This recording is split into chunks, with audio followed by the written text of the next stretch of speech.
ये भी आप समझिए कि लोहा इस आर्थिक क्रांति का सबसे प्रेरक तत्व था, सबसे मूल तत्व था। और ऐसा जीवन हमने निर्मित कर लिया जब से लोहे का प्रयोग हमने लगभग 1000 ईसा पूर्व में प्रारंभ किया। लोहे का प्रयोग लगभग कहाँ से स्टार्ट हुआ? लोहे का प्रयोग कहाँ से स्टार्ट हुआ? लगभग 1000 बीसी से हम लोहे का प्रयोग करने लगे। और 1000 बीसी में हमने जो लोहे का प्रयोग किया और आज हम 2000 ईस्वी में हैं, लगभग 3000 सालों में लोहे ने हमारे जीवन में ऐसी जगह बना ली है कि हम लोहे के बिना अपने जीवन की कल्पना भी नहीं कर सकते। अगर आप सुबह से शाम तक ये संकल्प ले लें कि आज हम लोहे का यूज नहीं करेंगे, तो आप कुछ नहीं कर पाइएगा उस दिन में, है ना। लोहा और प्लास्टिक, इन दो चीज़ों ने हमारे जीवन में ऐसी जगह बनाई है कि हम इनके बिना अपने जीवन की कल्पना भी नहीं कर सकते। सुबह से लेकर शाम तक जो भी क्रियाकलाप आप करते हैं, सब में लोहा शामिल है और सब में प्लास्टिक शामिल है। तो लोहे ने इस तरह से क्रांति कर दी। लेकिन इन सभी क्रांतियों का असर जो है केवल यहीं तक नहीं रहा। जैसे कुछ भी बदलाव होता है तो वो दूसरे बदलावों को भी प्रेरणा देता है। आपके जीवन में किसी भी तरह का परिवर्तन और परिवर्तनों को भी प्रेरित करता है। आप आर्थिक रूप से संपन्न हो जाएंगे तो आप सांस्कृतिक रूप से भी संपन्न हो जाएंगे, आप सामाजिक रूप से भी संपन्न हो जाएंगे, आपके दोस्त बदल जाएंगे, आपके मित्र बदल जाएंगे, आपका कपड़ा बदल जाएगा, आपका खाना बदल जाएगा, आपका घर बदल जाएगा। तो क्या हुआ? आर्थिक आर्थिक समृद्धि ने आपको सामाजिक रूप से समृद्ध बनाया, आपको सांस्कृतिक रूप से समृद्ध बनाया, आपको धार्मिक रूप से समृद्ध बनाया, आपको सब तरह से समृद्ध बनाया। तो ये जो परिवर्तन हुए, इनके चलते क्या हुआ? इनके चलते एक धार्मिक क्रांति भी अस्तित्व में आई और एक राजनीतिक क्रांति भी अस्तित्व में। पहले हम लोग बात कर लेते हैं धार्मिक क्रांति की। धार्मिक क्रांति क्यों अस्तित्व में आई? क्योंकि 6th सेंचुरी बीसी में जिन धर्मों का विकास हुआ, 6ठी शताब्दी ईसा पूर्व में जिन धर्मों का विकास हुआ, उनसे पहले भारत में प्रचलित कौन सा धर्म था? बाद में लिख लेना, पहले बात को समझ लो। जैसे जो 6ठी शताब्दी ईसा पूर्व में धार्मिक क्रांति आई, उससे पहले भारत में कौन सा धर्म चलन में था? वैदिक धर्म, ऋग्वैदिक ना कहिए उसको, वैदिक धर्म कहिए। तो 6ठी शताब्दी ईसा पूर्व से पहले जो धर्म चलन में था वो वैदिक धर्म था। और उत्तर वैदिक काल तक जाते जाते ऋग्वैदिक काल में तो ये धर्म कैसा था? ऋग्वैदिक काल में ये धर्म बहुत सहज धर्म था, बहुत प्राकृतिक धर्म था। और इसने जितना भी प्राकृतिक शक्तियां हैं उनका दैवीकरण कर दिया और उनको खुश करने के लिए बहुत सारे मंत्रों की रचना कर ली और कहा कि आप मंत्रों का पाठ करके उन प्राकृतिक शक्तियों को प्रसन्न कर सकते हैं और अपने फेवर में कर सकते हैं।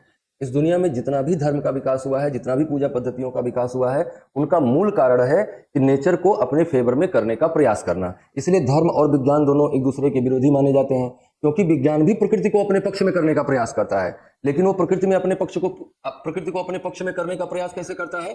प्रकृति को नियंत्रित करके। जैसे एसी बनाकर, एसी क्या है? प्रकृति पर नियंत्रण स्थापित करने का प्रयास है कि इस कमरे की गर्मी को खींच के हम बाहर कर देंगे, इस कमरे की गर्मी को खींचकर हम बाहर कर देंगे, लेकिन कहां जाएगा बाहर? ये गर्मी रहेगा तो नेचर में ही, तो जहां ये जाएगा उन हिस्सों को गर्म कर देगा ज्यादा। तो एसी के पीछे कभी जाके खड़े होकर देखिए आप कि कमरे की गर्मी कहां जा रही है। आध्यात्मिकता भी यही प्रयास कर रही है, लेकिन आध्यात्मिकता क्या कहती है? इस धर्म क्या कहता है? धर्म कहता है कि हमें प्राकृतिक शक्तियों को अपने पक्ष में करना है, लेकिन कैसे? प्राकृतिक शक्तियों की आराधना करके, प्राकृतिक शक्तियों की पूजा करके। तो दुनिया में जितने भी धर्म हैं वो प्राकृतिक शक्तियों को अपने पक्ष में करने के लिए ही पूजा पद्धतियों का विकास करते हैं। चाहे वो तुम्हारा हिंदू धर्म हो, चाहे वो क्या मांगते हो मंदिर में जाके, फसल अच्छी हो जाए। जब आप किसान थे तो क्या मांगते थे? फसल अच्छी हो जाए। तो फसल कैसे अच्छी होगी? नेचर साथ देगा, बारिश अच्छी हो, धूप अच्छी हो, फसल अच्छी हो जाएगी। तो आप भगवान से क्या मांग रहे हैं? कि जो भी नेचर है, जो भी पावर ऑफ नेचर है, वो हमारे फेवर में काम करे।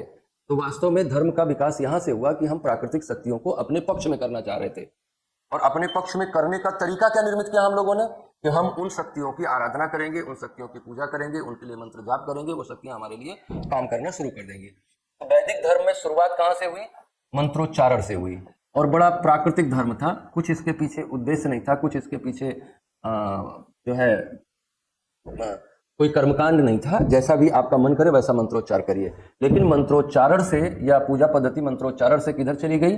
मंत्रोच्चारण से कर्मकांडों की ओर चली गई। और कर्मकांडों में क्या हुआ? तमाम तरह के संस्कार बना लिए गए, तमाम तरह की पूजा पद्धतियां विकसित कर ली गई, यज्ञ किए जाने लगे और यज्ञों की संख्या भी लगातार बढ़ती गई, यज्ञों की अधिकता होती गई। तरह तरह के यज्ञ करने होते थे। पूर्णमास यज्ञ करना है, दर्श यज्ञ करना है, पंचमहायज्ञ करना है, इसके अलावा 16 संस्कारों के समय यज्ञ करना है, तीज त्योहारों पर यज्ञ करना है। बहुत सारे तरह से यज्ञों का संपादन किया जाने लगा और ब्राह्मणों की स्थिति थोड़ा मजबूत होने लगी। लेटर वैदिक काल में जाते जाते ब्राह्मण इस तरह से काम करने लगा जिससे कि वो उन लोगों के अधिशेष पर धर्म के नाम पर नियंत्रण स्थापित कर ले मैं ऐसा कुछ नहीं कर रहा हूं, मैं ब्राह्मण की आलोचना नहीं कर रहा हूं, मैं ये कह रहा हूं कि इसमें वैज्ञानिकता भी थी, लेकिन इस वैज्ञानिकता में उसका अपना लालच भी छुपा हुआ था कि जितना ज्यादा बार पूजा होगी उतना ज्यादा हमको दक्षिणा मिलेगी, उतना ज्यादा हमको लाभ होगा। लेकिन उससे आपके जीवन में भी बदलाव लाने का वो प्रयास कर रहा था। तो इन कारण से धर्म जो है थोड़ा कॉम्प्लिकेट हो गया, थोड़ा क्या ज्यादा ही कॉम्प्लिकेट हो गया। इसके अलावा क्या हुआ, जातिवाद की कठोरता आई। जो वर्ण व्यवस्था थी वो धीरे धीरे करके जन्म में परिवर्तित होने लगी। पहले वो वर्ण व्यवस्था थी, जो जो चुनना चाहे वो चुन ले, लेकिन बाद में क्या हुआ, वर्ण व्यवस्था किस में परिवर्तित होने लगी, जाति व्यवस्था में। जब वो जन्म के आधार पर लोगों का वर्ण तय होने लगा तो वो जाति में परिवर्तित होने लगी, जाति व्यवस्था की कठोरता आ गई। तो जाति व्यवस्था की कठोरता, विवाह संबंधों पर रोक, इन सब चीजों ने क्या किया, नए परिवर्तन की मांग करी। जाति व्यवस्था पर कठोरता आई। अब मेरी बात ध्यान से समझिएगा। अब इस पूरी स्थिति को देखते हुए दो तीन मुद्दे हमारे सामने निकल के आ रहे हैं।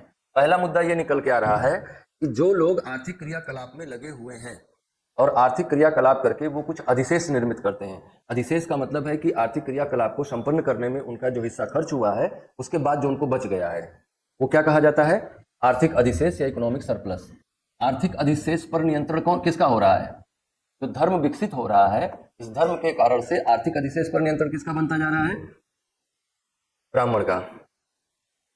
ब्राह्मण देवता क्या कर रहा है, पूजा करवा करवा के और आर्थिक अधिशेष पर अपना नियंत्रण बनाने का पूरा प्रयास कर रहा है कि जो तुम्हारे घर में पैसा बचा हुआ है वो कैसे करके हमारे घर में आ जाए। तो आर्थिक अधिशेष पर दो लोग नियंत्रण करने का प्रयास कर रहे हैं। एक है जिसे आप ब्राह्मण कह रहे हैं और एक है जिसे आप क्षत्रिय कह रहे हैं। क्षत्रिय क्या कर रहा है, कह रहा है हमको टैक्स दो, वो अपने राज्य को बड़ा करता जा रहा है। और क्षत्रिय आपसे क्या मांग रहा है, कर मांग रहा है, टैक्स मांग रहा है। और ब्राह्मण आपसे क्या मांग रहा है, दान मांग रहा है। लेकिन इन दोनों का वास्तविक इन दोनों के इस कर्म से प्रभाव क्या पड़ रहा है, इन दोनों के इस कर्म से प्रभाव ये पड़ रहा है कि जो काम करने वाला समुदाय है समाज का, उसके पास जो सरप्लस है वो इकोनॉमिकली यूज ना होकर इस तरह से प्रयोग में आ जा रहा है। कर के रूप में वो राजा को दे दे रहा है और दान के रूप में वो ब्राह्मण को दे दे रहा है, क्योंकि ब्राह्मण ने एक ऐसा धर्म निर्मित किया है जिसमें ये बताया गया है कि दान देने से तुम्हारा परलोक सुधरेगा, अदरवाइज तुम जो है पकौड़े बनाए जाओगे और कीड़ों से कटवाए जाओगे, सूजे घुसाए जाएंगे, है ना। मतलब तुम्हारे जीवन का परम उद्देश्य यही है। इसमें ना आलोचना नहीं छुपी हुई है, इसमें तर्क छुपा हुआ है। लेकिन हम उस तर्क पे बहुत कम लोग जाते हैं। जो मोस्ट ऑफ द सोसाइटी, जो most of the people of society हैं, वो कैसे होते हैं, वो ये सोच रहे थे कि हमारे पास जो आर्थिक अधिशेष है इस पर हमारा नियंत्रण बना रहना चाहिए। तो एक तो ये हो रहा है, और दूसरा ये हो रहा है कि ब्राह्मण और क्षत्रियों के बीच में एक संघर्ष भी बन रहा है। ये भी स्थिति निर्मित हो रही है ना कि जो सरप्लस है उस पर ज्यादा नियंत्रण किसका होगा, ब्राह्मण का या क्षत्रिय का। तो ब्राह्मण जैसे ये समझो कि जब वर्ण व्यवस्था में कठोरता आई, तो वर्ण व्यवस्था की कठोरता किस रूप में आई, ऊंच नीच के रूप में आई। वर्ण व्यवस्था की कठोरता किस रूप में आई, ऊंच नीच के रूप में आई। तो जब वर्ण व्यवस्था कठोर हो रही थी, शुरुआती वर्ण व्यवस्था में तो कोई ऊपर नहीं था, हमने आपको पीछे पढ़ाया था कि समता मूलक विभाजन था। ये जो वर्ण व्यवस्था थी वो कैसा विभाजन था, समता मूलक विभाजन था। लेकिन वर्ण व्यवस्था धीरे धीरे करके समता मूलक से क्या होने लगी, समता पर आधारित होने लगी, और वर्ण व्यवस्था जो क्षैतिज धरातल पे खड़ी थी वो ऊर्ध्वाधर धरातल पे जाने लगी। तो बहुत जाहिरन बात है, ये बहुत बहुत वास्तविक बात है, बहुत ऑब्वियस बात है कि इन दोनों या इन चारों वर्णों में से सभी ने अपने आप को ऊपर रखने का प्रयास किया होगा, या ज्यादा से ज्यादा वर्णों ने अपने आप को ऊपर रखने का प्रयास किया होगा। और इसमें जो ऊपर रखने का प्रयास किया, हमने आपको बताया था कि वर्ण व्यवस्था में ऊंच नीच कैसे हुआ, कर्म के आधार पर ऊंच नीच हुआ। जो जिस तरह का कर्म करता था वो उस तरह से उसका सम्मान समाज में मिलता था। तो ब्राह्मण अपने आप को सबसे ऊपर रख रहा था और क्षत्रिय भी अपनी जान दे रहा था समाज की सेवा के लिए। तो वो भी इस बात के लिए दावा करता था कि मैं श्रेष्ठ हूं। तो ब्राह्मण और क्षत्रियों में श्रेष्ठता का एक संघर्ष भी इस युग में प्रारंभ हुआ। तो एक तो चल रहा था सामान्य लोगों में कि हम कैसे अपने सरप्लस को अपने हित में यूज कर पाए। ब्राह्मण उसको ले रहा था, क्षत्रिय उसको ले रहा था। तो जन सामान्य में क्या समस्या थी कि कैसे हम अपने इकोनॉमिक सरप्लस को अपने फेवर में यूज कर पाए। ब्राह्मण या वर्ण व्यवस्था में क्या समस्या थी कि वर्ण व्यवस्था में सबसे ऊपर कौन जाएगा। ब्राह्मण जो है कर्म से सबसे ऊपर वाले, सबसे उच्च श्रेणी का कर्म करता है, लेकिन क्षत्रिय भी ये मानता था कि मैं भी लोगों की सेवा करता हूं, मैं भी लोगों के जीवन की रक्षा करता हूं, और मैं लॉ एंड ऑर्डर मेंटेन करता हूं, मैं दूसरों के लिए अपनी जान देता हूं, इसलिए मेरी स्थिति सर्वोच्च होनी चाहिए। लेकिन वो ये समझ गया कि नॉलेज को रिप्लेस नहीं किया जा सकता है बाहुबल से, इसलिए क्षत्रियों ने नॉलेज के क्षेत्र में भी अपने आप को एक्सप्लोर करने का प्रयास किया। इसलिए आप लेटर वैदिक एज में ऐसे राजाओं का अस्तित्व पाते हैं जो दार्शनिक राजा थे, जैसे राजा जनक, वो क्षत्रिय होते हुए भी दार्शनिक थे। विश्वामित्र क्षत्रिय होते हुए भी दार्शनिक थे। तो इन सबका अस्तित्व क्या बताता है कि ये लोग नॉलेज पर अपना कंट्रोल बढ़ाने का प्रयास कर रहे थे ताकि हम ब्राह्मण श्रेष्ठता को चुनौती दे सकें। और यही आपको 6ठी शताब्दी ईसा पूर्व में भी दिखाई देगा कि जैन धर्म के प्रवर्तक, बौद्ध धर्म के प्रवर्तक या उस समय के जो भी श्रमणिक धर्म थे उनके प्रवर्तक अधिकांशतः क्षत्रिय थे, क्योंकि नॉलेज पर भी अगर हम अपना कंट्रोल कर ले जाए, बाहुबल पर भी, और क्षत्रिय थे और उनको बहुत जल्दी से क्षत्रिय राजाओं ने पेट्रोनाइज किया। बिंबिसार तुरंत माना कि हाँ ठीक है तुम्हारे धर्म का प्रचार हम करेंगे, अशोक ने माना कि हम तुम्हारे धर्म का प्रचार करेंगे। तो जितने भी बिंबिसार, अजातशत्रु, उदयन या आगे के जो भी राजा रहे, मतलब बौद्ध धर्म के आने के बाद लगभग 600 सालों तक भारत का मुख्य धर्म बौद्ध धर्म बना रहा। तो वो कैसे क्यों बना रहा? क्योंकि वो ब्राह्मण धर्म को रिप्लेस करना चाहता था और क्षत्रिय ब्राह्मण वर्चस्व का संघर्ष चल रहा था उस टाइम पे कि इन दोनों में से कौन श्रेष्ठ बन जाएगा। बात समझ में आ रही है? कनेक्ट हो रहा है ये पूरी स्टोरी? तो ये यहां से शुरू होती है और फिर ऐसे ऐसे करके परिवर्तित होते होते ब्राह्मण क्षत्रियों के संघर्ष के परिणाम स्वरूप 6th सेंचुरी बीसी, अब आप ध्यान दीजिएगा कि जैसे 6th सेंचुरी बीसी में ऐसा क्यों हुआ कि बहुत सारे लोग जाने लगे और बहुत सारे लोग जाकर इधर उधर घूमने लगे और ध्यान करने लगे, तपस्या करने लगे, क्योंकि आप आर्थिक रूप से संपन्न है। भीख मांगने आप घर से कब निकलिएगा? जब आपको पता होगा कि लोगों को भीख देने की क्षमता है। जब आप ये जानिएगा कि लोगों के पास भीख देने की क्षमता ही नहीं है तो कहां जाइएगा भीख मांगने? तो 6th century BC economic revolution का पीरियड है और ये जो नई इकोनॉमी डेवलप हुई उसके साथ पुराना जो रिलीजन था वो सामंजस्य निर्मित करने में असफल रहा, क्योंकि पुराना धर्म जो था वो इन्हीं आर्थिक क्रियाकलापों में से सरप्लस ले रहा था। ऐसा मत समझिएगा कि भगवान बुद्ध ने कुछ नया किया। वो दान का विरोध कर रहे थे, भगवान बुद्ध दान का विरोध कर रहे थे, तो भगवान बुद्ध के मठ कैसे चल रहे थे? उनके विहार कैसे चल रहे थे? उनके हजारों भिक्षु उनके साथ रहते थे, तो कैसे उनका जीवन चलता था? उनके कपड़े कहाँ से आते थे? उनका खाना कहाँ से आता था? बड़े बड़े विहार और बड़े बड़े मठ कहाँ से बनते थे? स्तूप कैसे बनते थे बड़े बड़े? तो वो दानवान का विरोध वो केवल ऊपरी बात है। आंतरिक बात यह है कि वो ब्राह्मण क्षत्रिय संघर्ष था। इनको दान न दो, मुझे दान दो, ये ना बुद्ध ने कहा। कर्मकांड हम ये कर रहे हैं, हम कोई कर्मकांड नहीं बताएंगे, हम आपको अष्टांगिक मार्ग बताएंगे। लेकिन वो भी तो क्या कहते थे? बुद्धम शरणं गच्छामि, धम्मं शरणं गच्छामि, संघं शरणं गच्छामि। तो भक्त तो वो भी बना रहे थे, रिचुअल्स तो वो भी फॉलो कर रहे थे, और बुद्ध धर्म, भगवान बुद्ध के जीवन भर ही तो कर्मकांड से बचा रहा बौद्ध धर्म। जैसे ही भगवान बुद्ध का जीवन खत्म हुआ वहां भी कर्मकांडों ने घर बना लिया। तो वास्तव में बुद्ध की लड़ाई ना तो कर्मकांडों की थी न दान व्यवस्था की थी, क्योंकि बुद्ध कुछ भी ऐसा नहीं बता रहे हैं जो पहले से नहीं उपनिषदों में लिखा गया है या पहले से ब्राह्मण ग्रंथों में नहीं लिखा गया है। वो सब कुछ पहले से ब्राह्मण ग्रंथों में लिखा हुआ था। बुद्ध ने क्या किया? उसको कॉमन मैन की लैंग्वेज में कॉमन मैन को समझाया। यही योगदान है बुद्ध भगवान का। और जहां तक इतिहास का विषय है वहां हम तो ये मानते हैं कि बुद्ध भगवान धर्म चलाने से ज्यादा एक सामाजिक क्रांति के प्रतीक है। धार्मिक नेता से ज्यादा वो एक सामाजिक नेता है। उन्होंने बहुत सारे सोशल चेंजेस किए, बहुत सारा काम किया। लेकिन जहां तक दान, यज्ञ, बलि, इन सब की बात है, इनसे बचने के लिए उन्होंने नया धर्म चलाया। ब्राह्मण धर्म की कुरीतियों को खत्म करने के लिए नया धर्म चलाया। तो ब्राह्मण धर्म में जो कुरीतियां थी, पूजा पाठ, जाति व्यवस्था, वो उनके काल में भी दिखाई देती है। स्त्रियों की स्थिति उनकी निगाह में भी वही थी जो ब्राह्मण धर्म में थी। जैसे वो उन्होंने भी बहुत बहुत दूसरों के कहने पर स्त्रियों को बौद्ध धर्म में शामिल होने का अवसर दिया, और बौद्ध धर्म में स्त्रियों को शामिल होते समय ये कहा कि ये संघ जो 500 सालों तक जीवित रह सकता था अब 250 सालों तक ही जीवित रहेगा। मतलब कि वो स्त्रियों को एबेल का कारण वो भी मान रहे थे, स्त्रियों को बुराई की जड़ मान रहे थे वो भी ना। अगर संघ टूटेगा स्त्रियों के शामिल होने से, ये मान्यता क्या उनके स्त्री के प्रति गलत दृष्टिकोण को नहीं प्रदर्शित कर रही है ना? ये बता रहा है कि जो बाहर से हमको बौद्ध धर्म दिखाई दे रहा है वो वास्तव में वैसा नहीं है। आप बहुत डीपली उसको एनालाइज करिएगा तो वही सारी बातें उसमें भी मिलेंगी आपको।